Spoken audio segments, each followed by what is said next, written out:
Super शपथ ग्रहण का काउंटडाउन जो है वो शुरू हो गया है और लगातार अब दिल्ली टू पटना बैठकों का दौर चल रहा है। अमित शाह के घर पर 3 घंटों तक मंथन हुआ है। 3 घंटों तक जो बैठक चली है वो अब खत्म हो गई है। बैठक में बीजेपी अध्यक्ष जेपी नड्डा भी मौजूद रहे। इसके अलावा संजय झा और ललन सिंह भी बैठक में मौजूद रहे। वो भी पटना से दिल्ली पहुंच चुके थे और इस बैठक का हिस्सा वो रहे।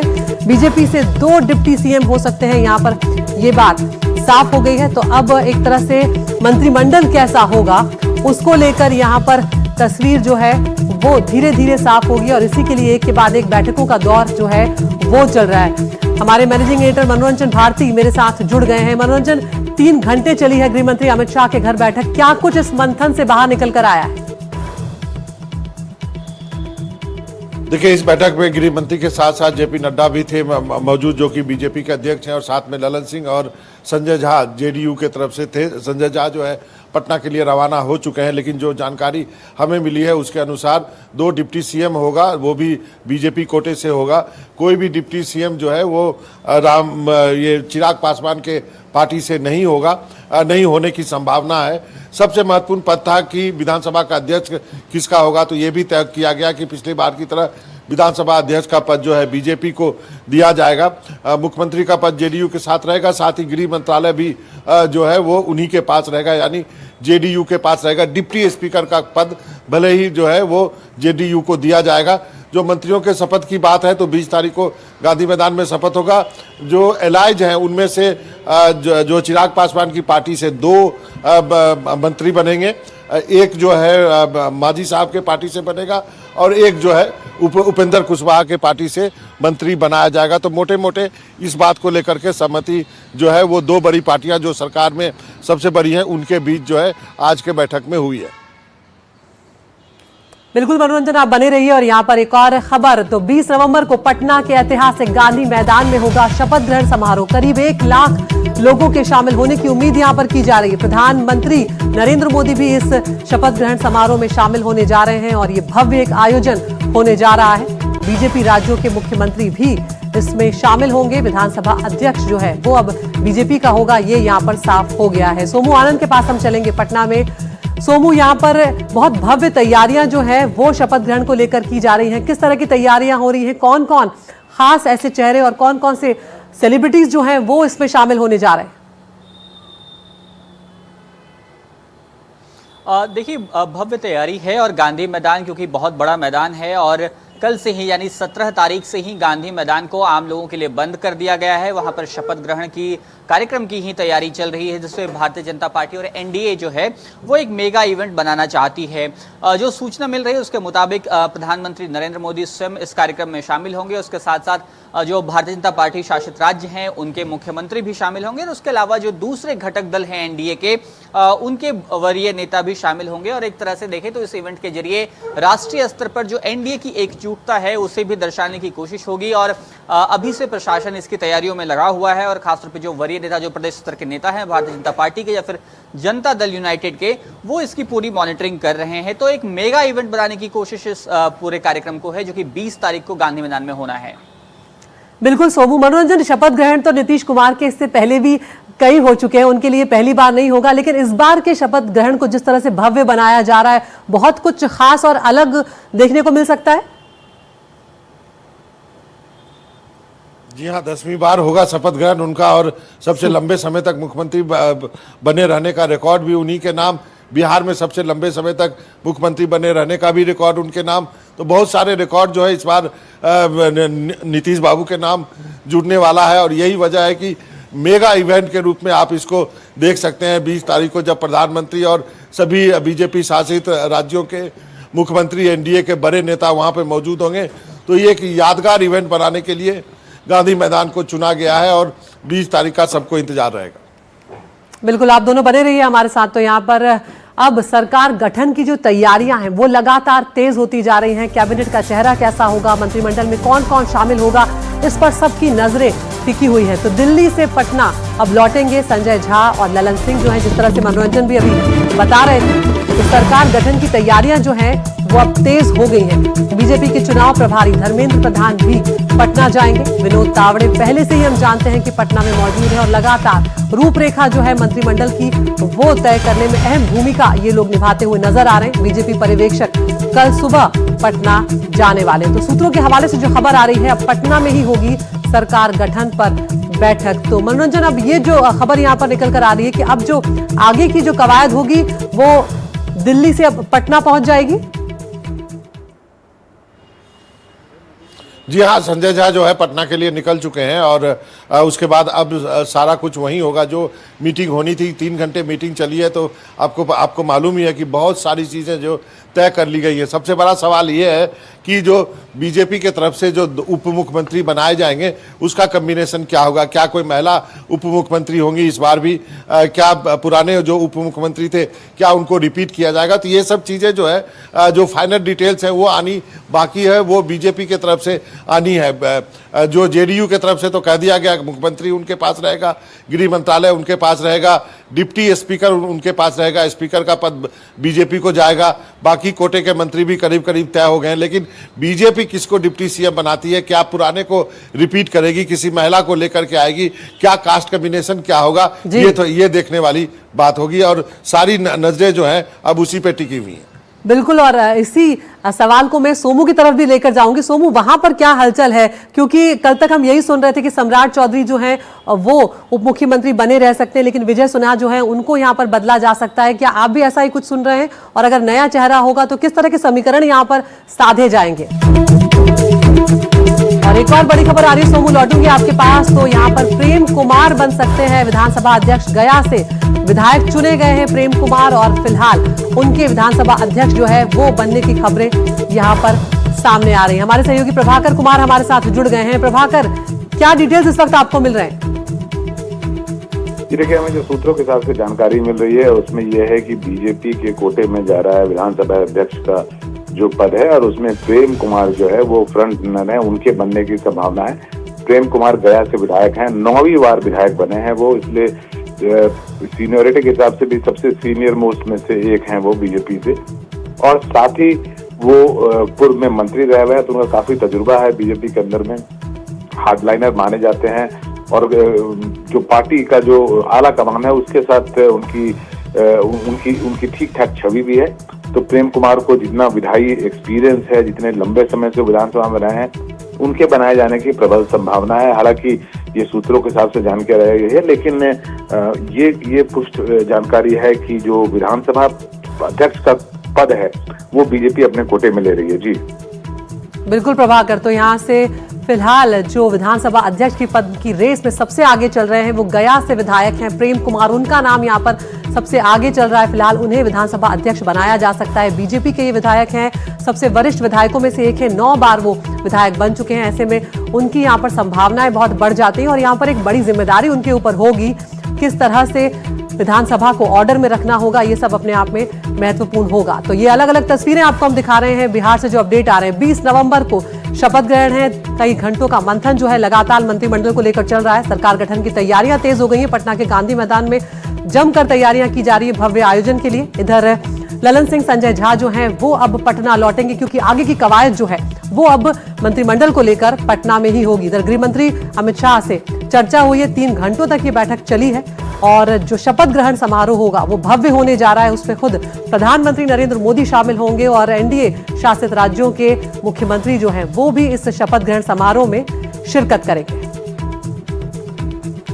तो सोमू का हम यहाँ पर रुक करेंगे। सोमू, जब आपसे बातचीत चल रही थी यहाँ पर उप मुख्यमंत्री को लेकर, मैं समझना चाह रही थी कि सम्राट चौधरी को तो सुना था कि आगे बढ़ाया जा सकता है उनका कार्यकाल, उनको एक बार फिर से मुख्यमंत्री बनाया जा सकता है, लेकिन विजय सिन्हा को यहाँ पर बदलने की बात चल रही है। क्या अभी तक यही खबरें हैं या इसमें कुछ और बदलाव हो चुका है उप मुख्यमंत्री को लेकर?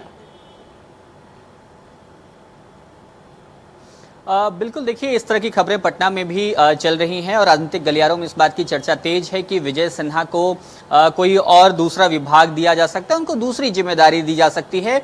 उप मुख्यमंत्री संभवतः कोई नया चेहरा हो सकता है। भारतीय जनता पार्टी कई तरह के समीकरण साधना चाहती है। सबसे अहम बात यह है कि जिस तरह से विधानसभा अध्यक्ष के लिए प्रेम कुमार का नाम आया है, वो अत्यंत पिछड़ी जाति से आते हैं, उस समाज का बड़ा चेहरा है, तो भारतीय जनता पार्टी ने एक समीकरण उसके जरिए साध लिया है। अब सवाल ये है कि दो तरह के कास्ट कॉम्बिनेशन हो सकते हैं और एक महिला उप मुख्यमंत्री हो सकती है। इस बात की चर्चा काफी तेज है। तो वो महिला चेहरा कौन होगी, एक सवाल ये है। दूसरा कि क्योंकि इस बार सबसे अधिक सवर्णों में जो राजपूत जाति के विधायक हैं वे जीत करके आए हैं और भारतीय जनता पार्टी उनको साधना भी चाहती है। केंद्र में जरूर कई सांसद यहां से हैं लेकिन कोई मंत्री नहीं है और इस बात को लेकर के गाहे बगाहे चर्चा होते रहती है। तो भारतीय जनता पार्टी एक कोशिश वह भी कर सकती है क्योंकि विजय सिन्हा जिस भूमियार जाति से आते हैं, अगर उनको रिप्लेस किया जाता है और वहां पर एक नया चेहरा लाया जाता है तो बेगूसराय से कुछ जो अभी मौजूदा विधायक जीत कर आए हैं उनके नाम की भी चर्चा चल रही है बेगूसराय जिले से। तो इस तरह की चर्चाएं हैं लेकिन अंतिम रूप से इस पर फैसला जो है वो होना बाकी है। एक नाम जरूर ये कहा जा रहा है कि सम्राट चौधरी को जिस तरह से पार्टी ने आगे बढ़ाया है उनको और आगे पार्टी ले जाना चाहती है और अमित शाह ने भी मंच से भी ये कहा था कि इनको और बड़ा नेता बनाया जाएगा। तो जाहिर तौर पे उनके नाम पर करीब करीब लग रहा है कि उनका नाम वापस से रिपीट हो सकता है। हालांकि ये भी देखने वाली बात होगी कि अंतिम रूप से इस पर क्या फैसला होता है। लेकिन ये तीन तरह की चीजें हैं कि सवर्ण कोई एक उप मुख्यमंत्री हो सकता है या फिर महिला कोटे से हो सकता है। तो इस तरह की चर्चाएं फिलहाल पटना में चल रही हैं। बिल्कुल, तो ये देखना बहुत दिलचस्प होगा कि उप मुख्यमंत्री के चेहरे बदले जाते हैं या किसी एक को यहाँ पर बदला जाता है। जो मलाईदार मंत्रालय होंगे वो किस किस के कोटे में कौन कौन सा मंत्रालय जाएगा, इस सब पर नजर हमारी रहेगी। आप दोनों बने रहिए। एक और खबर का हम यहाँ पर रुक कर रहे हैं। SIR के खिलाफ दिल्ली में कांग्रेस एक बड़ी रैली करने जा रही है। तो दिसंबर के पहले हफ्ते में कांग्रेस पार्टी SIR के खिलाफ मोर्चा खोलेगी, सड़कों पर उतरेगी और रैली करेगी। रामलीला मैदान में इस बड़ी रैली का आयोजन कांग्रेस पार्टी करने जा रही है। महासचिव KC वेणुगोपाल ने यह ऐलान किया है। SIR वाले राज्यों के वरिष्ठ नेताओं के साथ राहुल गांधी और मल्लिकार्जुन खड़गे भी शामिल हुए। मनोरंजन हमारे साथ बने हुए हैं। मनोरंजन, यहाँ पर इस रैली को लेकर तो आप अपडेट दीजिएगा ही, लेकिन हम बिहार में देख चुके हैं कि SIR का मुद्दा चुनाव में कांग्रेस पार्टी के उतना काम आया नहीं है। तो फिर ऐसे में इस मुद्दे को किस रूप में अब पकड़ कर रखना चाहती है कांग्रेस पार्टी और मकसद क्या है यहाँ पर?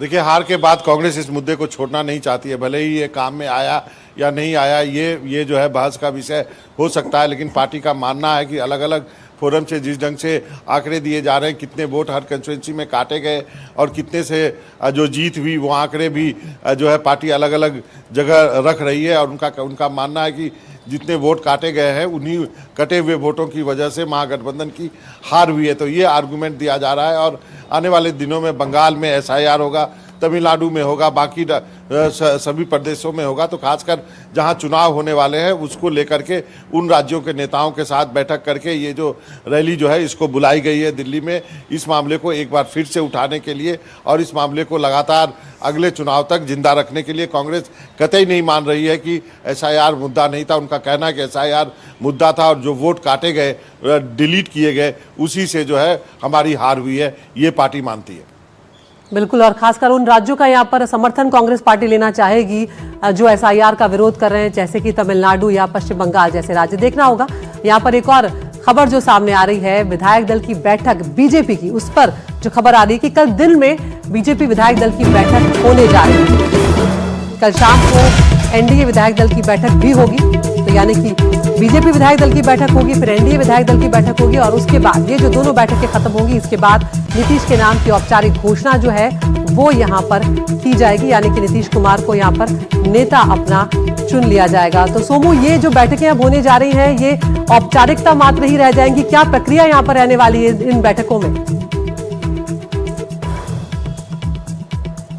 देखिए, जो 3 घटक दल हैं NDA के, उन्होंने अपने विधायक दल के नेता का चुनाव कर लिया है। राष्ट्रीय लोक मोर्चा जो कि उपेंद्र कुशवाहा की पार्टी, उन्होंने उपेंद्र कुशवाहा को अधिकृत किया है बैठक के बाद कि वो विधायक दल के नेता का चुनाव करेंगे। और वहीं पर हम और जो चिराग पासवान की पार्टी है उन्होंने अपने नेता का चयन कर लिया है। तो अब NDA की सबसे पहले जो भारतीय जनता पार्टी है और जदयू है, इसके विधायक दल की बैठक होगी, उनमें अपने नेताओं का वो चयन करेंगे। और NDA के विधायक दल की बैठक में सर्वसम्मति से जो नेता का चयन है वो हो जाएगा और उस पर सिर्फ औपचारिकता ही महज ये शेष रह गई है कि ये सभी प्रक्रियाओं के बाद नीतीश कुमार के नाम का ऐलान होना है।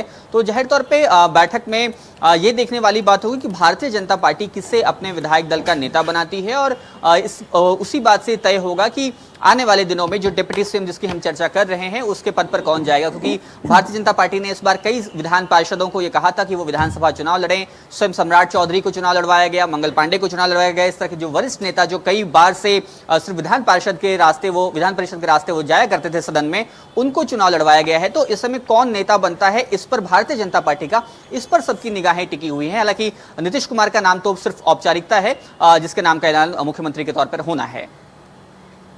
बिल्कुल, तो ये दोनों बैठकें जो हैं अब वो कल होंगी, बीजेपी विधायक दल की और उसके बाद एनडीए की। ये तो हुई जीतने वाले खेमे की बात, जो कि अब सत्ता में एक बार फिर से काबिज होने जा रहा है। लेकिन अगर हम दूसरे खेमे की बात करें, जो महागठबंधन का खेमा है, आरजेडी की बहुत करारी हार इस बार हुई है। बिहार चुनाव में आरजेडी में अब खलबली मची हुई है हार के बाद से। आरजेडी के सूत्रों से यहाँ पर बड़ी खबर सामने आ रही है। विधायक दल का नेता बनने से तेजस्वी यादव ने इनकार कर दिया है। तेजस्वी यादव ने चुनाव में हार की जिम्मेदारी यहाँ पर ली है। आरजेडी विधायक दल की जो बैठक हुई उसमें उन्होंने जिम्मेदारी यहाँ पर ली है और विधायक दल का नेता बनने से भी तेजस्वी यादव ने इनकार कर दिया है। मनोरंजन भारती हमारे साथ बने हुए हैं। मनोरंजन, क्या कुछ डिटेल्स यहाँ पर मिल रहे हैं, क्योंकि ये बहुत बड़ी बात है अगर तेजस्वी यादव विधायक दल का नेता बनने से इनकार करते हैं?